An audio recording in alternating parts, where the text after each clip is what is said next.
So in this video, I'm gonna show you how to attract your soul family into your life. People that would really resonate with you at a deep level. People that could come into your life if the energy shifted. This was a game changer when I learned it years ago, and it has allowed me to attract my soul family into my life. So I want to share my story about that, exactly step by step what you can do, and I promise you that by the end of this video, you'll know exactly what to do, how to embody this new energy so that you actually finally connect and attract your soul tribe. First off, let me say that I, for a long time in my life, was what is called a lone wolf. I felt like I was on this path alone. I felt like a lot of people didn't understand me. I felt like the weird one in my family and even my group of friends. And I was somebody that just kind of got to a place to where I accepted that maybe this is just my life. Like maybe I meant to just kind of be on this spiritual journey, go inwards, and I don't really need that many people to like connect with. And for years, that's how I felt. And there were a couple things that shifted absolutely everything for me, and I want to share those with you.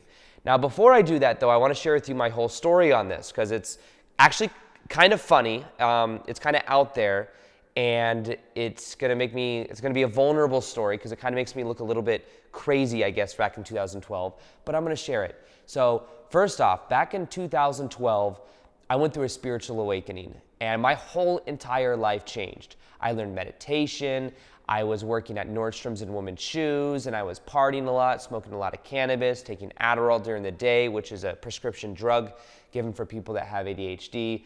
And my life was, I was in this cycle of like doing this thing during the day to like focus at work, and then doing things at night so that I could sleep. And I felt like I was in this like pattern. And eventually what happened is I learned meditation. I came across the research on it, and it was like black and white to me. It was like so clear that if I meditate, it would powerfully affect my whole life. So what I did, the science of it was pretty clear that, wow, sorry, there's a huge bird that just came up and then went like this and like hovered in air for a second and then went away, and it's still going around now. It's pretty incredible. Anyways, so for this process that I went through, it changed just about everything about my energy. I started being somebody, in a way, I took off and I let go of my old identity of being completely like lost in the 3D, I guess you could say, like lost in my reality and feeling very stuck, confused, to all of a sudden like taking on a new spiritual identity. And that spiritual identity was I meditate, I do mantras, I focus on like elevating my consciousness, I learn about how thoughts correlate with things. Like that was my passion, and that's what I was focused on. And what eventually happened though is I went online and I found this that there was these communities online, and it was very ungrounded information, but I have to take ownership for this because this was something that I believed. But I ended up believing that on December 21st, 2012, we were going to ascend into a different level of consciousness. We were going to ascend into like a new dimension, a new way of being. And I don't justify this by saying this, but there were millions of people all over the planet that also believed this. At least hundreds of thousands. I don't know about millions, but hundreds of thousands of people that also believed this. That bird is huge. Sorry, I wish I had like a B-roll footage. It just keeps like, it's really cool. And there were millions of people that believed that we were going to ascend on December 21st, 2012 into a new level of consciousness. And there were people like David Wilcock. There was all these websites that were dedicated to this. And I started to believe it. I started to believe that something was going to happen. And I became so convinced based on this energy and everything that I made some very rash decisions. One of them was that I decided on a whim that I was going to quit my 9-to-5 job at Nordstrom's in women's shoes. I literally went in one day and decided I'm not coming in tomorrow. I didn't put in my 2 weeks, so I burned the bridge. And one of the things too about this was I was working at Nordstrom's in women's shoes. I would walk across the street to the Trump Hotel, and I would go in the grass and I would meditate every Sunday at 11 a.m. or something.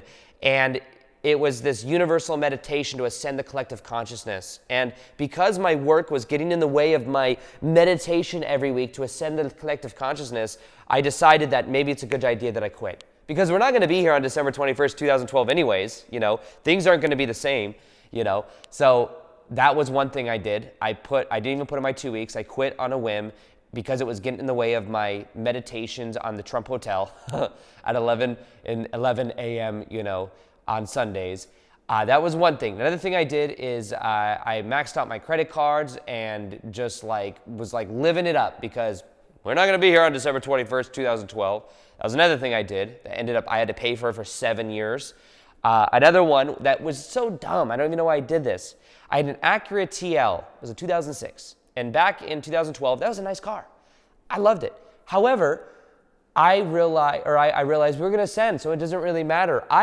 On this car, owed only $4,000. I owed on this car that I originally was like a $25,000, loan I had out for it because I bought it used. I owed $4,000.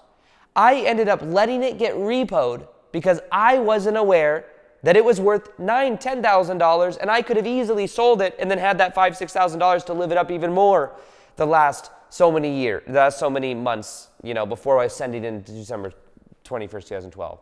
So that's another thing. Another thing I did is I told all my friends and all my family about this ascension that was going to happen on December 21st, 2012. And I was excited about this, telling them about it. I thought, for some reason in my mind, I thought everyone's going to understand this. I'm going to tell my friends, and if anything, they just thought I went nuts. They thought I was on drugs. And then what I did is I told my dad about it. And this is actually kind of an emotional thing that happened. I went to my dad's house, and I talked to my grandma who was living at my dad's house at the time, and I told her about this, and she's like, "You need to tell your dad this." And I was like, "Oh, yes, you're right, I do." Because I thought maybe she believed what I was saying. It's like, we're going to ascend on December 21st, and I don't have to worry about this stuff. And also, I started to look very unhealthy because I went vegan like this and was like, oh, this is I just went vegan, lost all this weight, so people thought I was on drugs and stuff like that. Nonetheless, my dad, I go, and my grandma's like, "You need to tell your dad about this." So I go, and I tell my dad, and I tell him about all of this stuff that was so out there, but for some reason, I decided I had to tell him. I was like, "Just so you know, there's this government operation that goes on, and there's reptilians, and there's just, we're all connected to that. We're interdimensional beings, living temporary human experiences, and we're connected to these different planets and stuff, and there's the dark side of the moon." I don't know why I told him about the dark side of the moon, but I did. And I told him all this stuff that was so out there, and I was just so unaware of how out there this was for people in my life.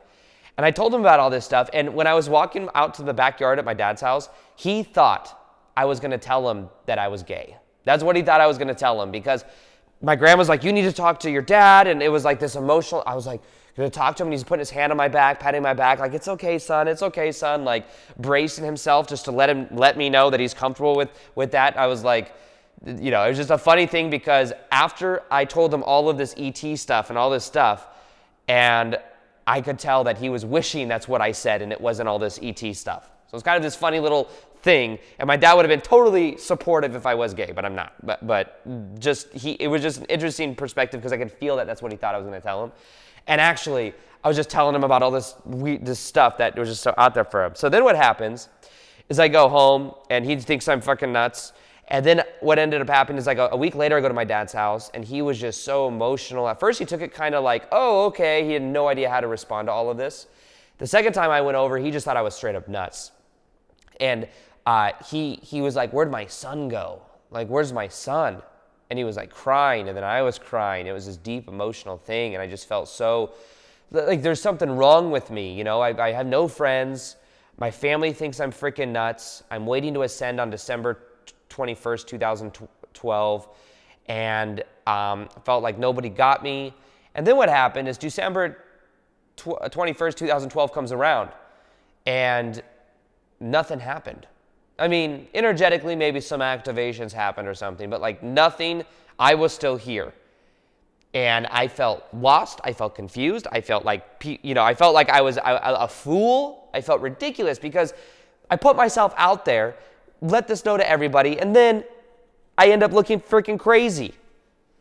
And at that time, I also started to develop these beliefs that, you know what? I don't need anyone else.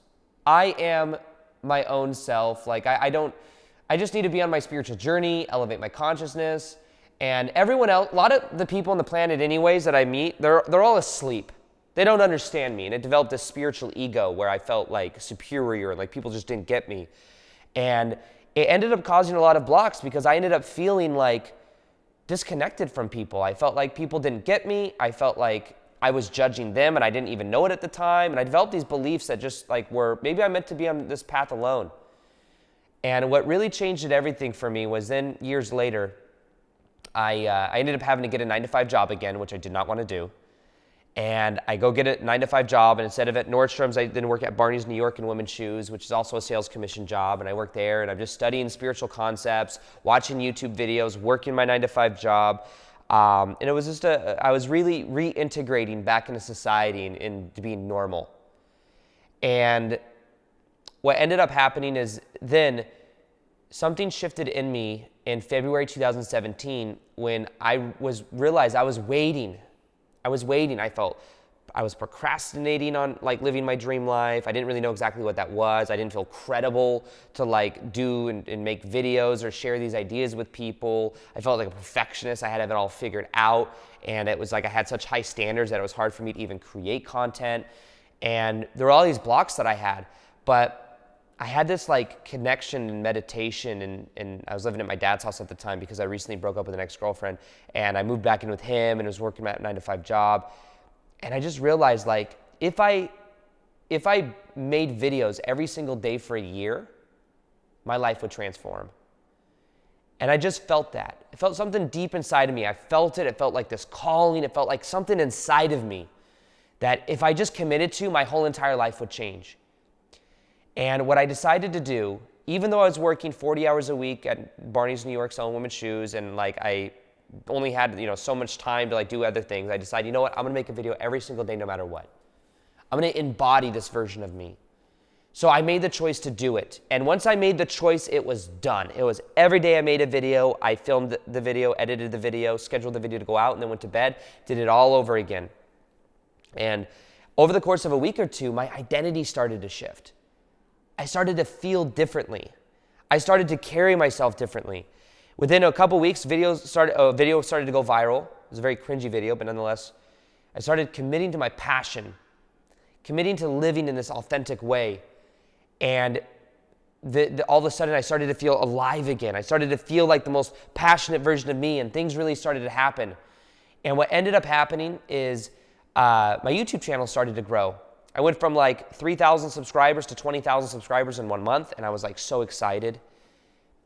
And then what happened is I started to grow, and I started to reach out to other YouTubers in my space, other people that created content. And one of them I reached out to was a guy named Victor Odo. And I reached out to him, and we connected via email at first, and then we got on a phone call. I remember I was at Lifetime Fitness in Lifetime Athletic in Vegas. And I was by the pool, and they had these pools. I was laying by it, and I talked to him, and I was giving him a whole bunch of advice on how to grow his YouTube channel because my YouTube channel was exploding, and that was my expertise.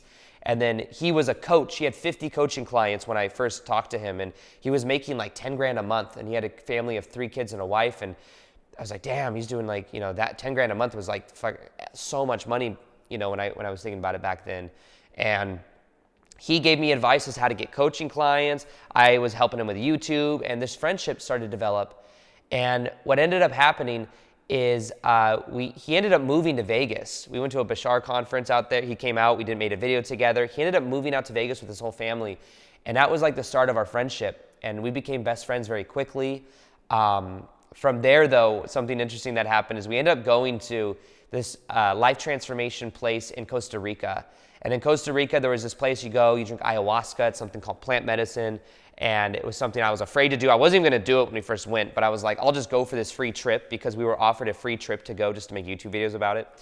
Anyways, I ended up drinking the medicine, and it was so life transforming, and I became aware of so many different things within myself. But one funny thing that happened on the second night is Victor and I, we got away from people were drinking in the Maloca, this like amazing facility in Costa Rica.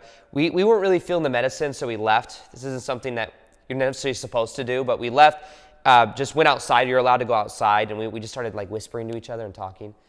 And we were already becoming best friends, but we didn't know everything about each other at the time. And something interesting happened. we were talking, we just started laughing. We realized like we're soul brothers, and we were just having this connection, and we were like laughing about different things. And then there was this moment where I just got vulnerable with him. And I was like, it's going to sound fucking crazy. He's like, but did you know that back in 2012, I became so ungrounded that I thought we were going to ascend into a different level of consciousness and we weren't even going to be here anymore. I told my friends, I told my family, everyone thought I was nuts. And it was just this energy of just like ungroundedness that I was embodying. It was just looking back now, I can just see how funny it was. And I was like getting vulnerable, explaining this to him, and he looks at me and he thinks to himself for a second. He goes, dude, he's like, listen to this. He's like, back in 2012, I was living in Michigan, and what I ended up doing with my wife is I was so convinced that we were going to ascend into a new level of consciousness that what I did is I got my wife on board and my 2 kids. We moved and sold our house in Michigan. It was paid out in cash because his father-in-law, Patty's dad, paid for the house. So he cashed it out, had hundreds of thousands of dollars, moved to Florida, rented a house, and ended up living it up because they did believe that they were going to be here come December 22nd, 2012. So he did the same exact thing that I did, and it was so crazy to me because I had never met anyone at that point that went that off the rails like I did. And in that moment, we realized, we were like, you thought you were going to ascend in 2012, December 21st, 2012? So did I. And it was just this moment of like connection and realization that like we were like soul brothers, And it was also kind of funny because it was just such a random thing. And he was then telling me stories about things he went through, and it was like my story. He was like, I said this to my mom, and she was like, oh, honey, that was like, it was just so similar to things that I said to people in my family. And it was just this realization of the vulnerability. And the thing that I want you to know for this process and this path of like attracting your soul fam is to know that there's other people out there like you. To know that there's other people out there that have similar values as you. You may just not met them yet. We chose, I believe, to wake up in families that maybe didn't get it. We like sprinkled ourselves all around the planet so that we could be like maybe a light in each of our families, or at least an option for people to wake up to different things. And it would have been so convenient if all of our soul family just all woke up together and we all just like incarnated together, and then everyone else was just in their own 3D world, but we didn't choose to do that. So whether it's you wanting to attract your soulmate, your soul family, I attracted my soulmate, Heather. Many of you guys may have seen her or in my content on my Instagram at least. Similar thing. I realized that even when I was working at 9-to-5 jobs selling women's shoes, I would always attract girlfriends that were working 9-to-5 jobs they hated because I hated my 9-to-5 job. Now that I do what I love, I've also, Heather does what she loves. She's in her passion frequency. She's most authentically herself. So you attract what you are. And the reason I share this with you is really become aware of the energy you're putting out and realize that your soul family is out there. All you have to do is commit to being the most authentic version of you and really live in that energy.